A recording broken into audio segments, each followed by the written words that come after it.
جی ناظرین السلام علیکم۔ پروگرام طلب خیر میں آپ کے مسائل اور ان کے جواب، کچھ پروگرام کی ترتیب جو پہلے سے کچھ عرصے سے بدلی تھی، مگر لوگوں کی کال جو ہیں انفرادی طور پہ جو آتی رہیں تو ان کے پھر جواب واٹس ایپ کے ذریعے دیتا رہا، موبائل کے جہاں کالات ملتی رہی جی وہ تو اب جو مقصد ہے کہ قرآن کریم سے کوئی نہ کوئی ایسا اصلاحی پہلو جو ہے وہ آپ تک پہنچایا جائے، تو اس کے ساتھ ہی ابتدا ہے پاک رب دو جہاں کے نام سے، اس وحدہ لا شریک کے نام سے جس کا کوئی شریک نہیں، وہ بے مثل و بے مثال ہے، وہ ذات جو ہر کی دعا کو سنتا ہے۔ جناب امام حسین علیہ السلام کا ایک فرمان یہاں پہ ہے کہ خدا زندگی میں ہر انسان کو موقع دیتا ہے، کس چیز کا؟ سنبھلنے کا، غربت کے دور ہونے کا، حالات کو سنبھالنے کا، اور اس کی ہر جو اس کی دعا ہے اسے قبولیت تک لے جانے کا۔ اب کوئی سمجھ لے، اسے کوئی پا جائے تو پھر بہت بڑی غنیمت ہے۔ تو اسی کے ساتھ یہ ہے کہ جب دعا آپ مانگتے ہیں تو دعا قبول ہونے سے پہلے وہ دعا آپ کو آزماتی ہے کہ کیا قبولیت سے پہلے کیا یہ اپنے رب کا شکر ادا کر رہا ہے، اس کی تسبیح بیان کر رہا ہے، اس کی حمد کر رہا ہے۔ جب میں قبولیت کے درجے پہ پہنچوں گی، یہ دعا کہہ رہی ہے، ٹھیک ہے، کہ کیا انسان نے وہ جو مجھے مانگنے سے پہلے، جو بعد میں جو اس کا عبادات کا طریقہ سلیقہ ہوگا، کیا وہ ادا کرے گا؟ تو اسی طرح ہی دعا مانگیے گا، وہ سمیع دعا ہے، وہ سنتا ہے، دعاؤں کو قبول کرتا ہے۔ تو آج اسی ضمن میں پھر میں نے یہ سوچا کہ جتنے کالز تھیں نا،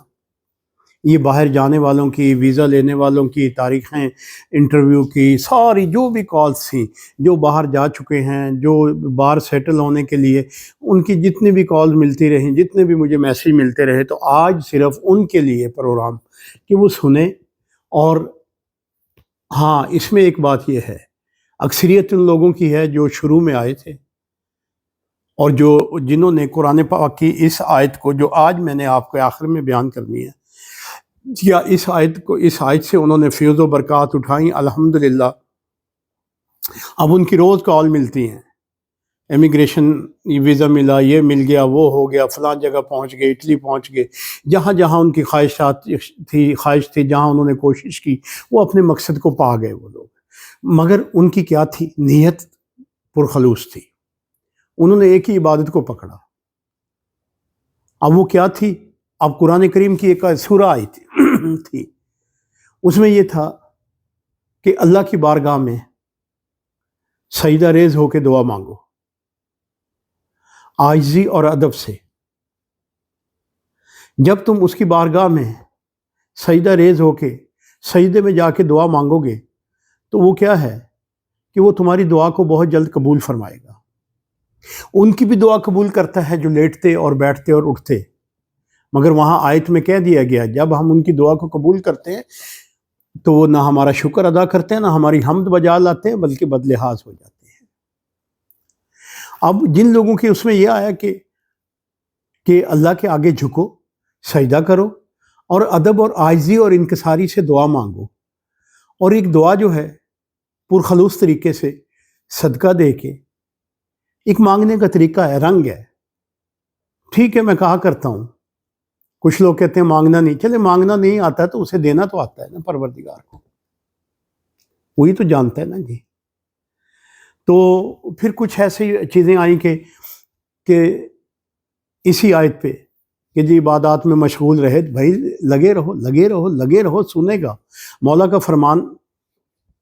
کیا ہے کہ ایک بند دروازہ ہے، بار بار دستک دو تو آخر وہ کھل کے رہے گا، ایک دن کھل کے رہے گا، ایک دن آپ کی دعا قبول ہو جائے گی۔ ادب جو ہے، دیکھیے گا، ادب قرآن کریم کی جو ابتدا ہے، جو قرآن کریم ہم کو دے، آپ قرآن کھولتے ہیں، پڑھنے کے لیے کھولتے ہیں، نماز کے لیے، اس کی سب سے پہلی شرط ادب ہے۔ جب جس ادب اور عاجزی اور انکساری کے ساتھ اللہ تعالیٰ کی بارگاہ میں حاضری ہوگی، اس تک پہنچیے گا، اللہ کے رسول تک پہنچیے گا، اور معصومین علیہ الصلوۃ والسلام کی بارگاہ میں جب التجا کریں گے تو یقیناً آپ کی دعا قبول ہوگی۔ اور آج ایک سوال تھا کہ غیبت کے متعلق، تو یہاں مولا علی علیہ الصلوۃ والسلام کا فرمان بادشاہ کا میں نہج البلاغہ سے آپ نے فرمایا کہ تمہیں معلوم ہے کہ غیبت کیا ہے؟ تو لوگوں نے کہا کہ نہیں، یہ اللہ اور اس کے رسول کو معلوم ہو۔ تو آپ نے فرمایا کہ سنو، پھر آپ نے فرمایا کہ غیبت یہ ہے کہ تم اپنے کسی بھائی کے متعلق کوئی ایسی بات کہو جو اس میں نہ ہو۔ تو سوال کرنے والے نے کہا، کہنے والے نے کہا کہ اگر یہ وہی بات کہوں جو واقعہ اس میں نہیں پائی جاتی تو پھر کیا؟ کہا کہ اسی کو غیبت کہتے ہیں، کہ جو بات کسی میں نہ پائی جائے اور اس کی آپ برائی کریں، وہ غیبت کہلاتی ہے۔ جیسے کسی نے پہلے مفسد کا مطلب پوچھا تھا کہ ہمیں قرآن سے بتائیں، تو مفسد کا مطلب تھا لڑائی جھگڑا، فساد پھیلانے والے، اور پھر اوپر سے یہ کہتے ہیں ہم تو اصلاح کرتے ہیں۔ تو آج ہم سورہ مومنون پارہ 18 آیت نمبر 29 نمبر آیت، کہ جو لوگ اپنے اب تک جو سوال آئے ہیں، اکثریت الحمدللہ اپنے مقصد کو پا گئی ہے، باہر جانے والے باہر چلے گئے ہیں، سیٹل ہونے والے سیٹل ہو گئے ہیں، جنہیں کاروبار نہیں ملا انہیں کاروبار مل گیا، جنہیں روزی کی تلاش تھی انہیں رزق مل گیا، الحمدللہ مقام شکر پہ ہیں کچھ ایسے بیچ میں آتے ہیں استخارے کہ آئے ہیں ابھی، بھائی دیکھو نا، مرضی کے مطابق تو پھر محنت تو کرنی پڑتی ہے نا، پردیس ہے نا جی۔ تو سورہ المومنین پارہ 18 آیت نمبر 29، یہ نماز فجر سے پہلے، نماز فجر سے پہلے نماز شب میں جی، یہ محنت ہے آپ کی۔ دیکھیں آپ مانگ بھی رہے ہیں، کیا مانگ رہے ہیں؟ کہ باہر سیٹل ہو جائیں، اولاد کے رشتے باہر بہتر ہیں، وہاں جو سیٹل ہیں، کہ ہمارے بچوں کے رشتے کہیں اچھی جگہ ہو جائیں۔ یہ باہر کے متعلق آج میں وظیفہ دے رہا ہوں جی۔ آیت نمبر 29، رب انزلنی سے یہ شروع ہو رہا ہے، اے پروردگار ہم کو مبارک جگہ پہ اتاریو، اور تو سب سے بہتر اتارنے والا ہے۔ یہ نماز فجر سے پہلے نماز شب کے ٹائم میں جی، یہ آپ نے کوئی تعداد نہیں ہے، قرآن کریم سامنے رکھیے گا، سورہ مومنون کا جس رکوع میں یہ آیت ہے، اس رکوع کو آپ بار بار پڑھیے گا، اس آیت پہ آ کے رک کے آپ نے تسبیح کرنی ہے، پوری ایک تسبیح مکمل۔ تسبیح سے مراد جو بھی ہے، تسبیح یعنی کہ تسبیح تو اس کی پاکیزگی ہے نا،